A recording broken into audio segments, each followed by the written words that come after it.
I'm from Burkina Faso. Burkina Faso in West Africa. I came with my mother and my brother. It was in December 1st in 2009. My name is Susan. I'm from Guangzhou, China. I'm 18 now. My name is Gary. Where are you from? I'm from China.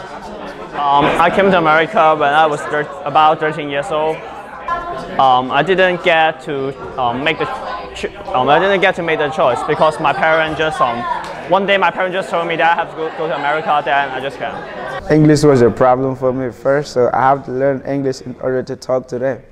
So it took me about 2 years to actually communicate fine with other people who speak really good English. I think I'm still in the process of adapting a new lifestyle. It's very hard for me in the first few years because I still don't speak a lot of English. And my family, they don't have like social, they don't go outside, they don't like explore the city. I was not proficient at English, and that would be hard for me to communicate with people that does not speak Chinese, but yeah. Yeah, the difficulty I faced is having a class. I can't understand what teacher was saying. So actually we're trying to like record what teacher says. Like a notebook, read everything on the notebook and find a Chinese teacher to translate for me. It was two of us that did not speak English, and we was the only friends. The other people that were my friends too, they used to act nice when they're with me, but when they see other American kids, then they started acting like them now. Started, getting me pissed off, making jokes about me that I didn't understand. I think all immigrants will experience some discrimination and stereotype in some way. One day they tried to rob me. It was 3 guys. The 2 of them hold me in my back. The other one put his hand in my wallet, try to get my money. I went and talked to the principal, but she never said anything about it. Why do you think she didn't say anything about it? Why do I think? I don't know, because first of all, I didn't speak that much English to tell him, so she was kind of confused too. But the problem is she didn't try to understand what I was trying to say too, because I did my best to explain it to her, but she wasn't even like paying attention. She was just like listening, yeah, and then told me to go. She will figure out what she can do, but she never do anything.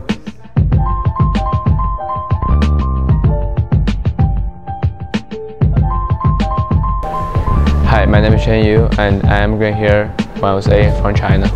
I can relate to the student feeling of isolation that comes from not knowing the language. My parents thought I would quickly adjust to American society if I was immersed in an all-white, all-English-speaking school.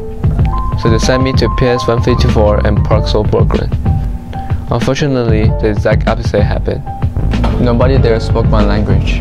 My teachers were unable to help because they didn't speak Chinese. Most days I'll be sitting there in class, not understanding any of the topics, and unable to ask questions. The only thing worse than classes was lunch and recess. I felt even more alone.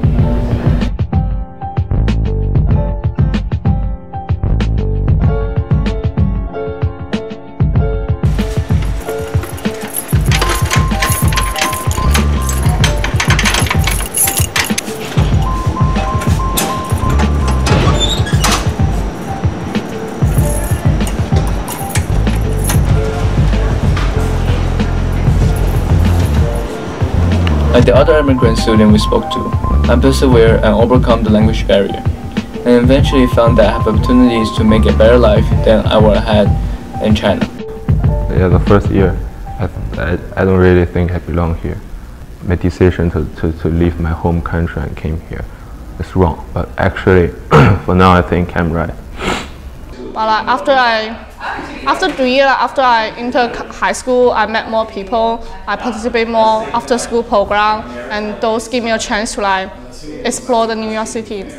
Yeah, coming here, I get more information that which was locked in China that I'm not able to receive, and I also learn a lot of different cultures.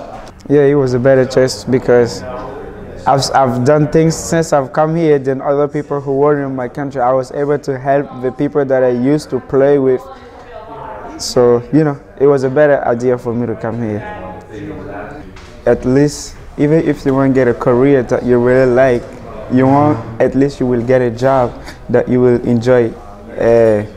At least a job, but in my country it's the other way. You can go to college, do everything, nice university, and end up with no job. In China, it's too competitive and it's too expensive. And there's a fact, if you know, many people who graduate in China from college, they cannot get any job. Like even washing dish, people don't want it. Maybe the language barrier and the rough adjustments I and the others had to suffer due is a price for the American dream.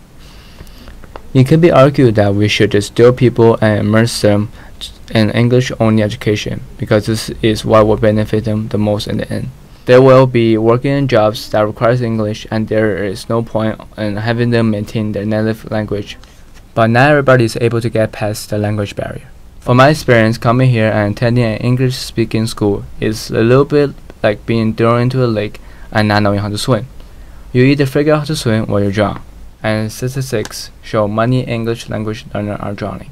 Here's the graphic on the dropout rates by language. And some of this will come as a shock to some people, some not so much. Look at this, 22% and change, English background, almost 23% Russian. Then you go a little more for Greeks and Persians. Somali, we start to go very high. And there, Spanish and Portuguese among the highest dropout rate for grade 9. This is very, very concerning, obviously, to people who are of these backgrounds, and we're going to try to figure out why this is so. One of the primary reasons why students choose to leave school is because they feel that their language needs are not met properly within the context of schools. What does that mean, their language needs aren't met? So for instance, students are tested for English proficiency, but then there aren't adequate levels of ESL. So students who have very low levels of English proficiency are placed in very high levels of courses, or vice versa, because not all schools can provide, unfortunately the board doesn't have the resources to provide the proper levels of English support. So they sink and they leave. That's right. So language was one of the key aspects of what students talked about in terms of the barriers that they encounter. Not all immigrants are lucky enough to become successful and learning a new language. Even the sink or swim analogy, for a student like me who learned to swim, is feeling isolated, lonely, and vulnerable and confused. The best way for a human being to learn a new culture, especially if you are just a kid, intimidated by your new surroundings. Is there a better way? This is PS24 in Brooklyn, New York. So it's a neighborhood school, like a local zone school in Sunset Park, and within the school there's a dual language program. Getting to go to school and have your home language and your home culture valued and told it's just as important as another language, as another culture, I think is really validating and important for all people growing up. I felt really glad to be in that school because the first day I was welcomed. The teachers and students treated me well. I felt like home. Coming as a new foreign student, I didn't know English. So it was a way for me to adjust to American life. We'll start the morning in one language, for example English, and then the afternoon would be in Spanish, and then the next day we'll switch and we'll do the morning in Spanish and the afternoon in English. So both languages, one teacher. That way I was able to speak in Spanish with my teachers and also learn English at the same time.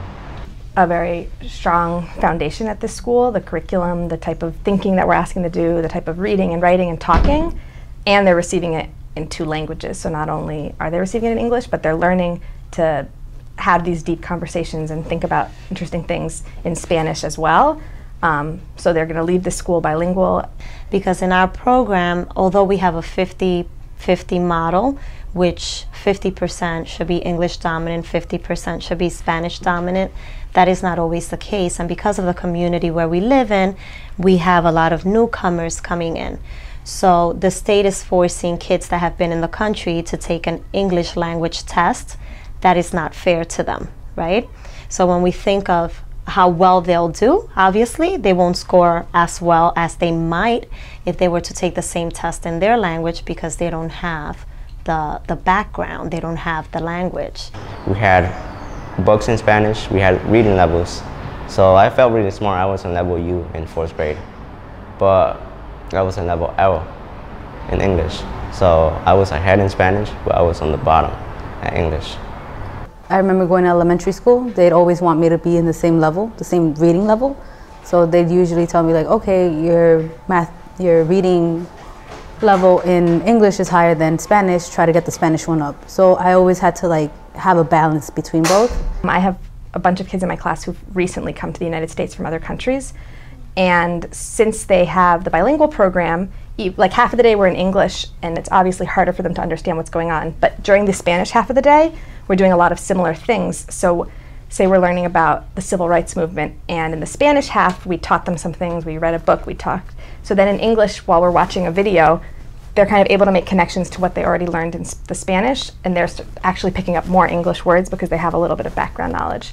So I think if anything, it helps them learn English. I mean, it takes time, but it helps them really be able to understand more of what we're doing in the English part of the day. Sometimes as newcomers or even immigrant parents, and I'm an immigrant myself, sometimes we don't necessarily see the benefits quick enough, and we think that because the benefits are not immediate, that either their child is not learning or is not learning quick enough, or they find that other children that they've seen are acquiring the English language faster than what their child should have acquired. But you know, most studies suggest that kids that are bilingual fare better in life. And your mind is quicker. I feel like your mind's more expanded. And studies have shown that in the long term, maybe not immediately in elementary school, but in the long term, the kids actually score higher. Because you're able to communicate with more people, and language is what keeps us connected. And it's a way to learn from other cultures, to learn to bring different groups of people together. We have Chinese, we have Arabics, we have certain kids who come from Africa, and it would be like unfair to just say we want Spanish-speaking schools and forget about the rest. And I think we should have more middle schools. Like our kids should have more options of middle schools to send them to, and high school as well. You know, I went to Aruba a few years ago, and those kids there speak 5 and 6 languages. There is no reason why here in America, where we have so many resources, our kids are not leaving elementary or not leaving high school knowing 2, 3, or even 4 or 5 languages. This is like one of the most diverse places in the world, and that is not evident. According to the most recent census data for 2012, almost half, 49.1% of New Yorkers speak something other than English at home. All you have to do is ride the F train, and you will travel to the neighborhoods where the business have signs of 6 different languages. This is a city of immigrants. Why would such a diverse community want to promote bilingual education, so that language can unite and strengthen our culture rather than serve as an unnecessary barrier? How is it that the elementary students in PS24 don't have a middle or high school to continue their bilingual education? Especially now that we know there is evidence that being bilingual is path to success in school, work, and life, not just for immigrants but for all people. Ultimately, do I bring back the unnecessary struggle that I and other immigrant students suffer because of the language barrier? And if I was in a place where there was only English, I would feel like lonely with no one to like go ask for help. He's right. I wish I had the education he got, where I could learn English using my native language and culture as a base.